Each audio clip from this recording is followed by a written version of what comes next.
નમસ્કાર બાળ મિત્રો, તમે બધા મજામાં હશો।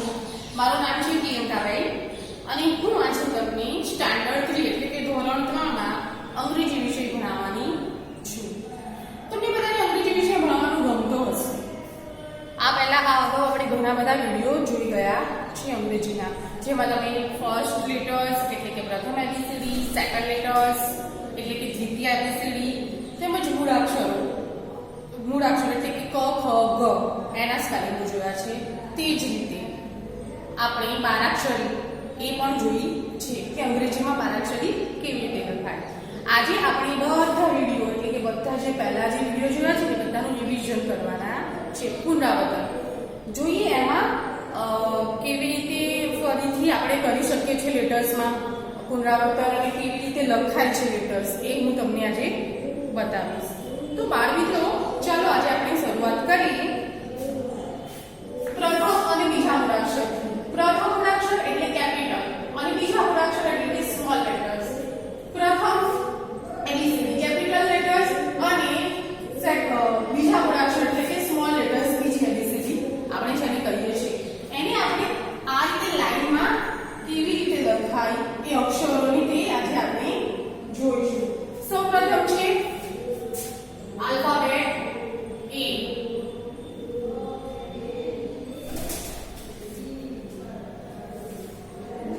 A for apple.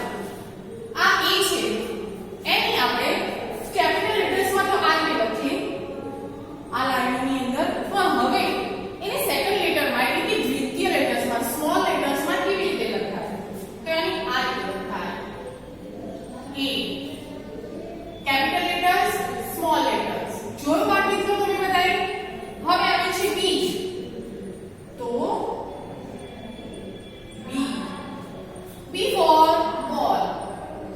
B ને ત્રી લાઈનમાં આ રીતે લખાશે કેપિટલ લેટર્સમાં, જ્યારે સ્મોલ લેટર્સ એટલે કે બીજી એબીસીડી આવશે એને લખાશે B આ રીતે। જો બાળ મિત્રો ધ્યાનથી જુઓ કે કેપિટલ લેટર્સ કેવી રીતે લખાય છે અને સ્મોલ લેટર્સ કેવી રીતે લખાય છે, બરાબર છે? B B. હવે છે C. C ને આ રીતે કેપિટલ લેટર્સમાં આ રીતે લખાશે। હવે આવે છે C સ્મોલ લેટર્સમાં એટલે કે બીજી એબીસીડીમાં C C capital letters, small letters. D for dog. D capital letter, D for dog capital letter અને આવે છે D સ્મોલ લેટર। જો તમે જોઈ શકો છો D પહેલી એબીસીડીમાં આ રીતે લખાશે, જ્યારે D બીજી એબીસીડીમાં આ રીતે લખાશે। ધ્યાનથી જોજો, તમારે લાઈન યાદ રાખવાની છે કે કઈ લાઈનમાં કઈ રીતે કેપિટલ લેટર્સ અને સ્મોલ લેટર લખવાના છે। E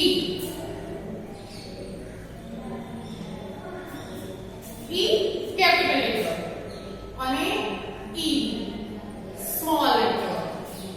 જો બીજી એબીસીડીમાં E આ વચ્ચેવાળી લાઈનની અંદર જ સમાઈ જાય છે, જ્યારે કેપિટલ લેટરમાં એ જ E બંને લાઈનમાં સરખી ભાગે વહેંચાઈને લખાય છે। F કેપિટલ લેટર, ચાલો F સ્મોલ લેટરમાં આ રીતે લખાશે।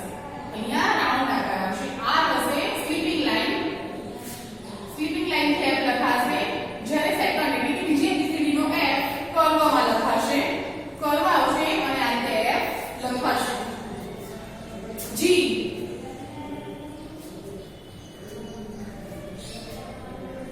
કેપિટલ લેટર, આ G વચ્ચેના ખાનાથી લઈને નીચેની લીટી આ રીતે લખાશે સ્મોલ લેટરમાં G capital letter, small letter. H હવે H સ્મોલ લેટરમાં આ રીતે લખાશે capital letter H small letter H। I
જ્યારે આપણે લાઇનિંગ દોર્યા વગર લખીએ ને ત્યારે બંને યુ આપણને એક જ સરખા લાગે કે ઓહો કેપિટલ અને સ્મોલ માં તો કોઈ ફરક જ નથી, પણ આ બાજુનો ફરક અહીંયા છે. જ્યારે આપણે લાઇનિંગ દોરી લખીએ ને ત્યારે ખબર પડી કે યુ આ રીતે લખાશે કેપિટલ લેટરમાં, જ્યારે યુ સ્મોલ લેટરમાં આ રીતે વચ્ચેની લાઈનમાં જ લખાશે. તે જ રીતે બી આ ટુ લાઈનમાં આ રીતે બી લખાશે કેપિટલમાં, જ્યારે સ્મોલ લેટરમાં બી અહીંયા લખાશે. W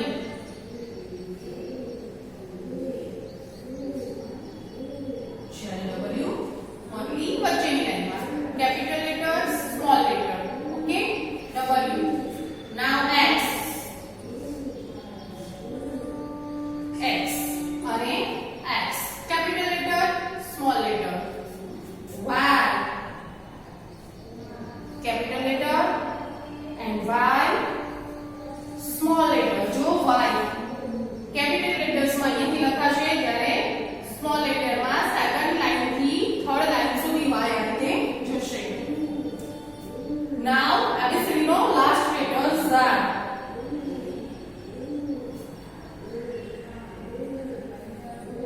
Z. Okay, અને Z લખાશે આ રીતે.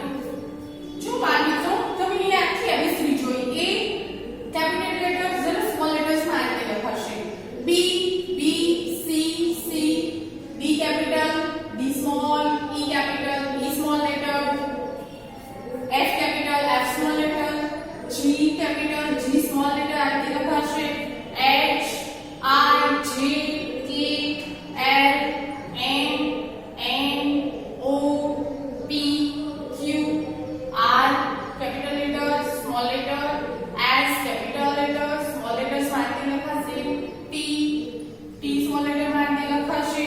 U V W W small letter માં આ રીતે લખાશે. X small letter માં આ રીતે લખાશે. Y capital Y small letter and Z Z capital letter અને small letter માં. તો બાર વસ્તુઓ તમે જોઈ આખી સમગ્ર ABCD જોઈ હશે કે કેવી રીતે લખાય છે. તમે ધ્યાનથી જોજો. ઘણા ખરા લેટર તો એવા છે કે જે સેમ લાગે છે, બંને સરખા લાગે, છતાં એ લોકોની લખવાની રીત આપણે અલગ છે અને ઘણા ખરા અલગ જ થઈ જાય છે. ધારો કે અહીંયા A કેપિટલમાં આ રીતે લખાય છે પણ સ્મોલમાં એકો ચેન્જ થઈ જાય છે કે સ્મોલમાં આ રીતે લખાય. એ જ રીતે એક્ઝામ્પલ P બંને સરખી રીતે લાગે છે. P અને P પણ કેપિટલમાં આ રીતે લખાય છે જ્યારે સ્મોલમાં આ રીતે લીટીની સેકન્ડ લીટીથી થર્ડ લીટી સુધી લંબાય છે. એ જ રીતે આવા સરખા લેટર જોઈએ તો કયા છે?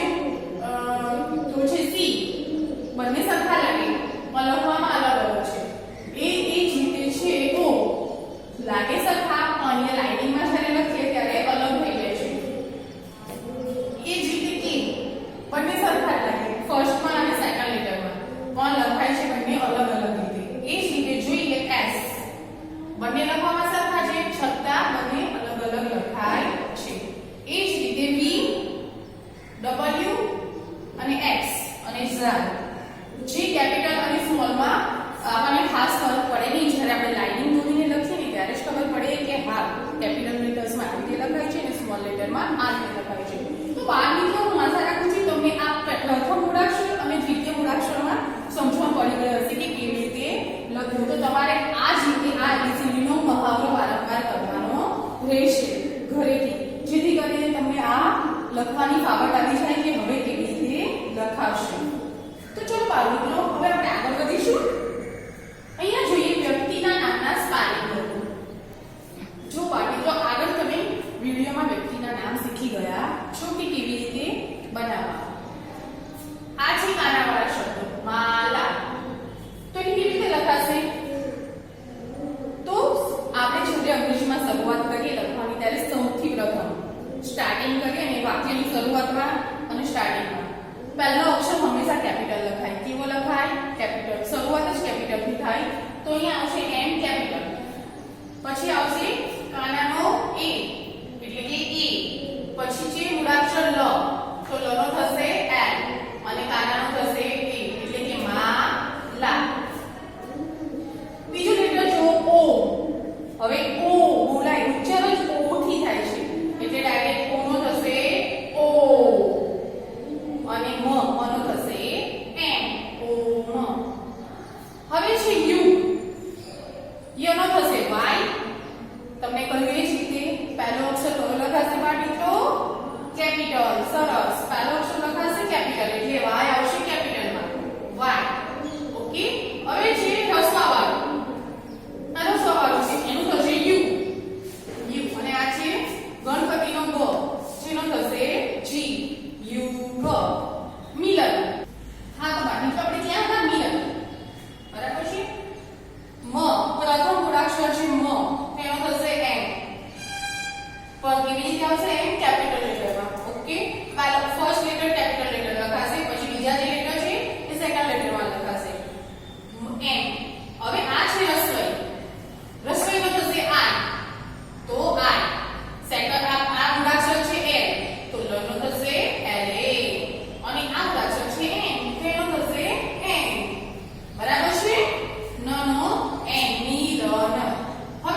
બધાને ગમે છે. તમારી આસપાસ તમે જોતા રહો છો આજુબાજુના વાતાવરણમાં કે પક્ષીઓ હોય છે, તમે જમવામાં યુઝ કરો છો એટલે કે ઉપયોગ કરો છો, શાકભાજી હોય છે, તમે જાત જાતના ફૂલો જોતા હોવ છો, રંગબેરંગી હોય છે જે તમને ઘણા ગમતા હોય છે અને તમે એને પસંદ પણ કરતા હોવ છો.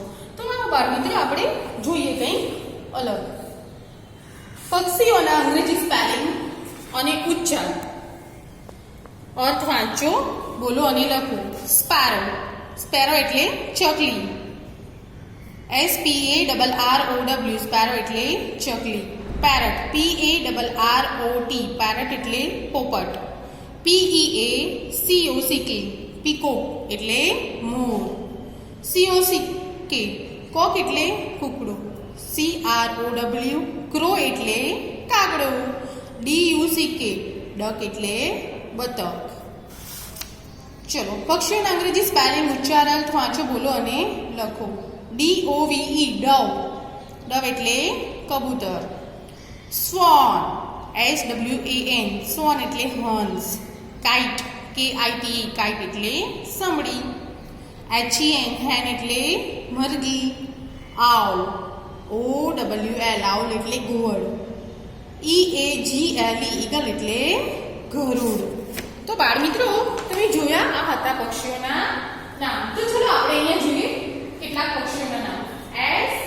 SPARROW સ્પેરો એટલે હમણાં તમને કહ્યું ને ચિત્રમાં બતાવ્યું. સ્પેરો એટલે ચકલી. સ્પેરો એટલે ચકલી. ચલો એ જ રીતે આ શું છે? CROW crow. ક્રો એટલે કાગડો. PEACOCK peacock. પીકોક એ આપણું રાષ્ટ્રીય પંખી છે. પીકોક એટલે મોર. પીકોક મોર. DUCK duck. ડક એટલે બતક. ડક એટલે બતક. ચલો બાળ દોસ્તો આ હતા પક્ષીઓના નામ. હવે આપણે જોઈશું વેજીટેબલ્સ ના નામ. વેજીટેબલ્સ એટલે શાકભાજી. વેજીટેબલ્સ એટલે શાકભાજી. તમારા મમ્મી જાત જાતની શાકભાજી બનાવતા હોય છે દરરોજ અલગ અલગ. તમે રોજ જમવામાં એક સરખી શાકભાજી જમો છો? નથી જમતા. તો અહીંયા બે ત્રણ નામ છે જે હું તમને શાકભાજીના કહીશ. જેમાં છે પટેટો. પટેટો. POTATO પટેટો એટલે બટાકા. પટેટોનો યુઝ નોર્મલી બધી સબ્જીમાં આપણે કરતા હોઈએ છીએ. ટમાટો. TOMATO ટમાટો. ટમાટો એટલે ટામેટા. BRINGAL brinjal. બ્રિંજલ. બ્રિંજલ એટલે રીંગણ. અને છે લેમન. લેમન એટલે તીખું. લેમન એટલે લીંબુ. જો બાળ મિત્રો એ જ રીતે અહીંયા હું કેટલીક શાકભાજી બતાવીશ. બરાબર છે? આ છે મરચું. CHILLI ચીલી એટલે મરચું. આ છે POTATO પટેટો એટલે બટાકો. RADISH રેડિશ એટલે મૂળો. LEMON લેમન એટલે લીંબુ. TOMATO ટમાટો એટલે ટામેટું. ONION onion. ઓનિયન એટલે ડુંગળી. તે જ રીતે CARROT કેરેટ એટલે ગાજર. PEAS પીઝ એટલે વટાણા. CAULIFLOWER કોલીફ્લાવર એટલે ફ્લેવર. CABBAGE કેબેજ એટલે કોબી. બ્રિંજલ આપણે જોઈ ગયા બોર્ડ પર. એ જ રીતે BRINJAL બ્રિંજલ એટલે રીંગણ. CUCUMBER ક્યુકમ્બર એટલે કાકડી. જે તમે સલાડમાં ઉપયોગ કરો છો.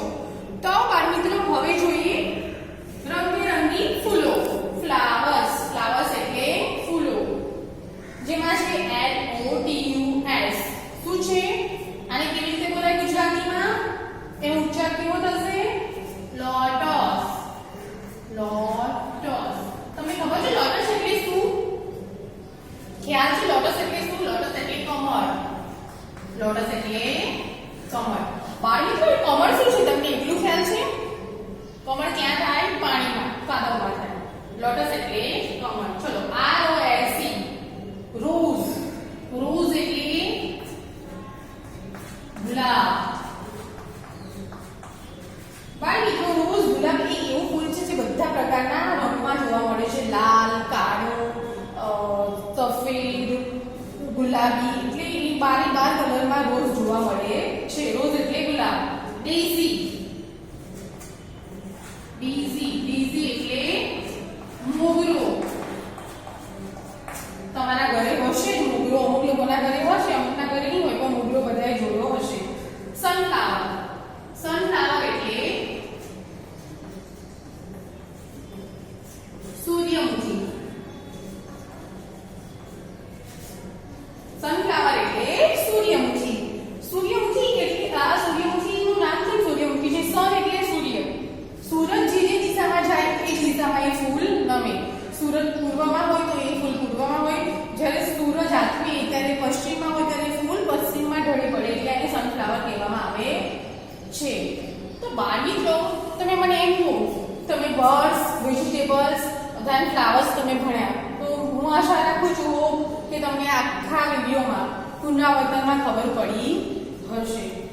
તો બાળ મિત્રો આટલો સરસ લેસન તમે સાંભળ્યા પછી, જોયા પછી અને ભણ્યા પછી હું તમને હોમવર્ક આપીશ ઘરકામ, જે આ લેસન કરતાં થોડું અલગ હશે, પણ તમને બધાને ફાવે એવું જ હશે.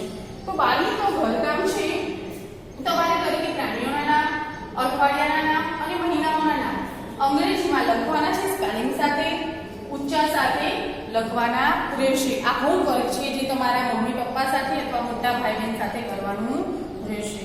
હું આશા રાખું કે તમને સમગ્ર રિવિઝન પુનરાવર્તન વિડીયોમાં ખબર પડી હશે. તો આપણે આજનો આ લેસન અહીંયા પૂર્ણ કરીએ છીએ. તમે બધા ઘરે બેસીને વ્યવસ્થિત વાંચજો, ભણજો, સમયનો સદુપયોગ કરજો. વેકેશન છે તો ઘરે વધારેમાં વધારે વાંચજો. અને ખાસ ફર્સ્ટ આલ્ફાબેટ